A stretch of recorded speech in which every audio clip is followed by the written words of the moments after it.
बिस्मिल्लाहिर्रहमानिर्रहीम। Welcome to mister Z academy. जैसा कि आपको मालूम है कि हम अब टेंस को डिस्कस कर रहे हैं कि टेंस होते क्या है और इंग्लिश लैंग्वेज में टेंसेस किस तरह से हम लोग यूज़ करते हैं। हमने अपनी प्रीवियस वीडियो में सिंपल सेंटेंसेस और टेंसेस को कवर कर लिया है। अगर आपने हमारी वो वीडियो नहीं देखी है तो ऊपर आई बटन में इन दोनों टेंसेस की वीडियोस का लिंक है, आप जाके वो वीडियोस देख सकते हैं। अब जो हम लोग स्टार्ट करेंगे अपना न्यू टॉपिक वो होगा मॉडल, कि ये मॉडल टेंसेस होते क्या हैं और इन्हें हम लोग इंग्लिश लैंग्वेज में किस तरह से यूज़ करते हैं। So let's get started. First of all हम इसकी डेफिनेशन देख लेते हैं। In modal tenses we make tenses about ability, wishes, his possibilities, advices and request. यानी मॉडल टेंसेस में हम लोग क्या पढ़ रहे होते हैं, किस बारे में, या तो हम उसके अंदर अपनी एबिलिटी शो करते हैं कि हम क्या कर सकते हैं, हम क्या नहीं कर सकते, तो उसके अंदर एबिलिटी होती है, ठीक है। उसके अंदर विशेस भी होती हैं, यानी हम दुआएं भी देते हैं। उसके अंदर पॉसिबिलिटीज़ भी होती हैं कि हम वो काम कर भी पाएंगे या हम वो काम नहीं कर पाएंगे, उसके अंदर पॉसिबिलिटीज़ भी होती है, ठीक है। उसके अंदर एडवाइसेस होती हैं, नसीहतें हम करते हैं उसमें। उसके अंदर रिक्वेस्ट होती हैं कि हम किसी से रिक्वेस्ट करते हैं कि आपको ये काम करना चाहिए या आप ये काम नहीं करें, इसलिए उसके अंदर रिक्वेस्ट भी होती हैं। तो मॉडल टेंसेस में हम लोग ये सब डिस्कस करते हैं। तो इनको बनाने के अलग अलग तरीके होंगे। एबिलिटी के लिए हम कौन सी मॉडल यूज़ करेंगे, विश के लिए कौन सी करेंगे, पॉसिबिलिटीज़ के लिए कौन सी करेंगे। तो इनको बनाने के जो तरीके होते हैं वो हम इस वीडियो में डिस्कस करेंगे कि इनको हम बनाते कैसे हैं। तो सबसे पहले इसका फार्मूला देख लेते हैं।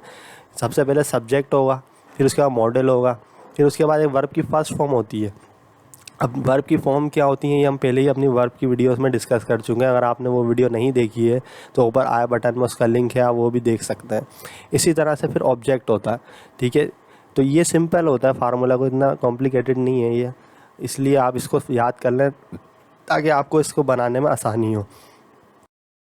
अब देखें इसका सिंपली फार्मूला क्या होगा।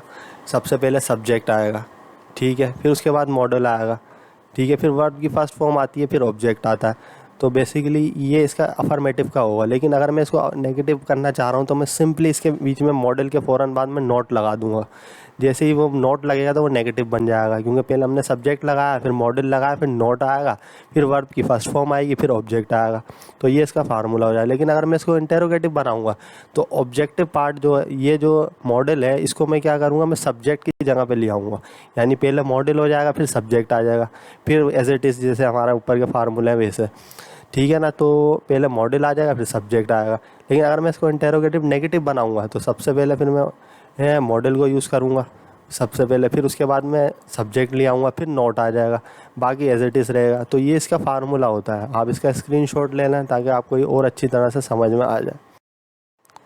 अब देखें जो मॉडल हैं इसके ये 8 मॉडल्स होते हैं, ठीक है। यानी इनसे हम लोग सेंटेंस बनाते हैं जिसके अंदर अपनी एबिलिटी शो करते हैं हम, इसके अंदर हम रिक्वेस्ट करते हैं, पॉसिबिलिटीज़ होती हैं, एडवाइस होती हैं, ठीक है, रिक्वेस्ट होती हैं। तो ये सारी क्या होती हैं, ये होती हैं मॉडल्स, ठीक है ना। तो फॉर एग्ज़ाम्पल अब ये कैन है हमारे पास, इसके अंदर हम अपनी एबिलिटी शो करते हैं कि हम क्या काम कर सकते हैं और क्या हम नहीं कर सकते।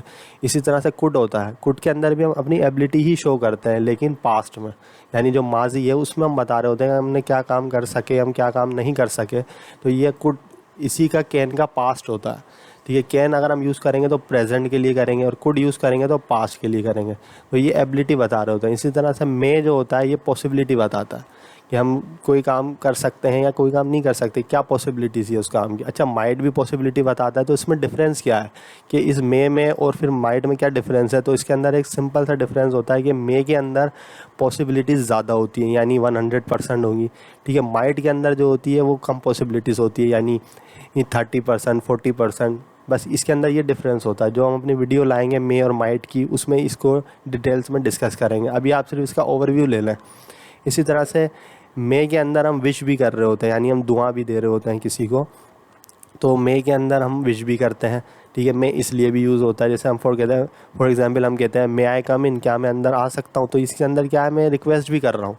तो मे के अंदर हम लोग रिक्वेस्ट भी कर सकते हैं, ठीक है। इसके अंदर एडवाइस भी हम देते हैं, इसके अंदर हम लोग वो विश भी कर सकते हैं, इसके अंदर हम पॉसिबिलिटीज़ भी करते हैं। तो मे की काफ़ी क्वालिटीज़ होती हैं जो हम अभी वीडियो में डिस्कस करेंगे।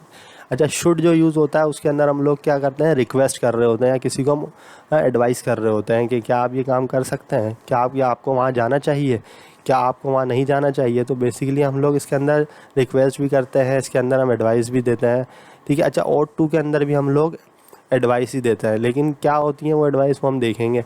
ठीक है। अच्छा, मस्ट में जो एक क्वालिटी है वो ये है कि इसमें पॉसिबिलिटी ज़्यादा होती है। यानी फॉर एग्जांपल आप मुझसे कहें कि आपको वहाँ ज़रूर जाना चाहिए। अब ये जो ज़रूर है ये हम लोग मस्ट में यूज़ करते हैं कि आपको ये काम ज़रूर करना चाहिए। अब ये एडवाइस भी है और हम क्या है एक चीज़ को फोर्स करके बता रहे हैं कि हमें ये काम ज़रूर करना चाहिए। तो मस्ट के अंदर हम लोग ज़रूर का जो वर्ड आता है वो हम लोग यूज़ करते हैं। ठीक है। इसी तरह शुड में और ought टू में हम लोग रिक्वेस्ट कर रहे होते हैं या कोई एडवाइस दे रहे होते हैं। तो ये 8 मॉडल्स होती हैं जिससे हम लोग कोई भी ही मॉडल्स के टेंस बनाते हैं। आई होप आपको ये मॉडल्स समझ में आए होंगे।